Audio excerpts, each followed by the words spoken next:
자, 6월 25일 수요일입니다. 오늘은 로마서 5장 1절, 한 절 말씀만 좀 생각해 보겠습니다. 지난 시간부터, 지난주죠? 지난주부터 어제까지 계속해서 이 아브라함의 믿음에 대해서 생각을 해봤는데, 앞서 4장의 내용을 좀 정리해 보면 아브라함을 구체적인 실례로 들어서 하나님 앞에서 행위로서 의롭다함을 받을 수 없고 오직 믿음으로 말미암아 의롭다함을 받을 수 있다라고 말씀을 했죠. 그러니까 구원이라는 것은 인간의 어떤 행위로 말미암은 것이 아니라 오직 하나님의 신실하심에 근거한다라는 겁니다. 그러면 오늘 지금 1절 말씀해 보시면 그러므로라고 시작을 하고 있잖아요. 그러니까 앞서 4장에서 얘기했던 그 내용들의 연장선상이다라고 볼 수 있는 거죠. 그러니까 4장과 관계된 메시지가 계속된다라는 겁니다. 그러면서 오늘 본문에서는 이제 사람이 믿음으로 하나님께 의롭다함을 받게 되는데, 이처럼 믿음으로 의롭다함을 받은 사람들에게 주어지는 그 복이 뭔가? 의롭다함. 어제도 우리가 생각해 왔던 것처럼 칭의 아닙니까? 그 칭의의 결과가 무엇인가에 대해서 말씀을 해주고 있어요.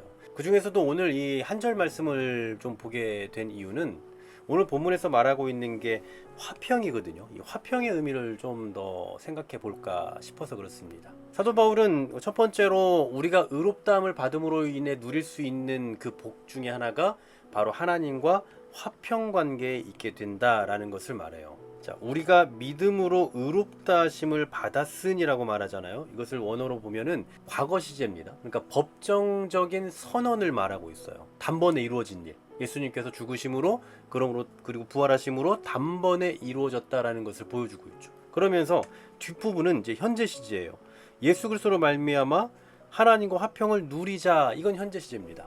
예수님의 그 죽으심과 부활하셨던 그 과거로 인해 이제 우리가 이런 화평을 누린다라는 겁니다. 자, 여기서 이 누리자라는 이 말이 뭐 두 가지 견해가 있어요. 하나는 이미 누리고 있다, 이미 하고 있는 중이다 라고 보는 견해가 있고, 또 그냥 여기서 말하고 있는 이 표현 그대로 누리자, 이제 좀 함께 누려보자 라고 하는 그런 의미로 볼 수 있다고 해요. 약간 이제 원어를 좀 어떻게 해석하느냐에 따라서 약간의 차이가 있긴 한데, 뭐 여하튼 중요한 것은 예수 그리스도께서 죽으시고 부활하심으로 인해서 하신 그 아주 중요한 일은 하나님과 우리의 관계에 화평을 누리도록 하신 거다라는 걸 알 수가 있죠. 성경에선 예수님에 대해서 뭐 여러 가지 표현이 있지만 그 중에 이사야서 같은 경우에 보면 평강의 왕이라고 또 표현하거든요. 그러니까 예수님은 평강을 주시고 화평을 주시는 분이에요. 근데 이 화평을 말씀한다는 것은 우리가 하나님과 본래 떨어져 있었다라는 것을 전제하고 있는 겁니다. 여러분, 하나님과 사람의 관계는요, 뭐 중간 상태, 진공 상태가 없어요. 즉 하나님과 화목하냐 아니면 원수냐,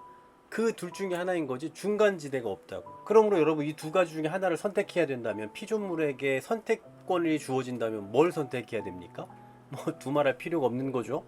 당연히 하나님과 화평해야 되겠죠. 우리가 여러분 뭐 평안한다, 뭐 샬롬이다 이런 표현들을 많이 하는데, 사실 하나님과의 화평을 빼놓고서는 이런 이야기를 할 수가 없습니다.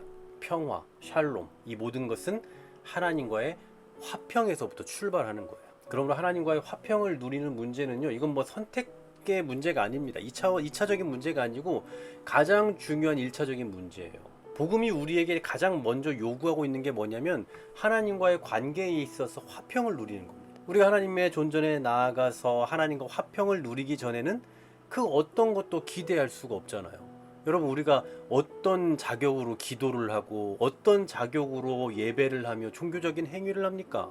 그러니 우리의 이 모든 것의 출발점은 하나님과의 그 화평이라고요. 하나님과의 관계가 회복되어지면서부터, 거기에서부터 모든 건 출발하게 되는 겁니다. 여러분, 사람과의 관계도 마찬가지잖아요. 서로 관계가 멀면 아무리 좋은 게 있어도 방법이 없어요. 같이 할 수 있는 방법이 없다고요. 하나님과의 관계도 마찬가지입니다. 가장 우선적으로는 하나님과의 관계가 회복되어져야 되는 거죠. 그런데 하나님과 더불어 화평을 누릴 수 있는 길이 뭐밖에 없는 겁니까?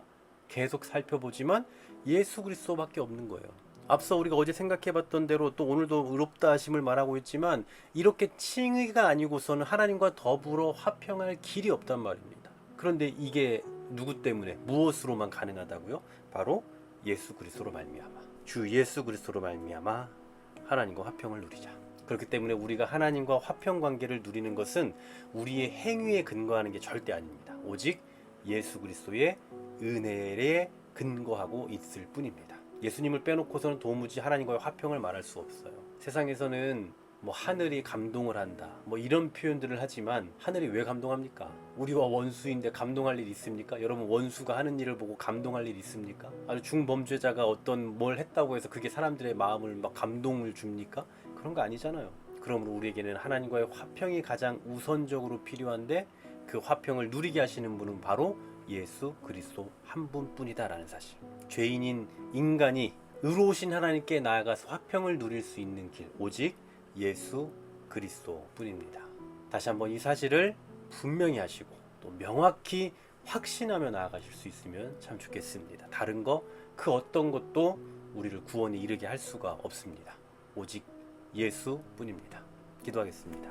주님, 감사합니다. 오늘도 우리가 예수님만이 우리를 하나님과 화목하게 할 수 있는 유일한 방편이라는 사실을 믿으며 살아가게 하여 주시옵소서. 물론 우리는 오랫동안 신앙생활하면서 이러한 사실들을 지식적으로 잘 이해는 하고 있지만, 그러나 자꾸만 우리 삶 속에서 예수님이 아니어도 되는 것처럼 살아가는 그런 형태들이 얼마나 많이 있는지 모릅니다. 그런 우리의 모습들을 내려놓게 하시고 다시 한번 주님 앞에 강건함으로 예수 그리스도의 십자가와 그 보혈과 부활을 의존하는 자로서의 삶을 매일매일 살아가는 우리가 될 수 있게 하여 주시옵소서. 예수 그리스도의 이름으로 기도하옵나이다.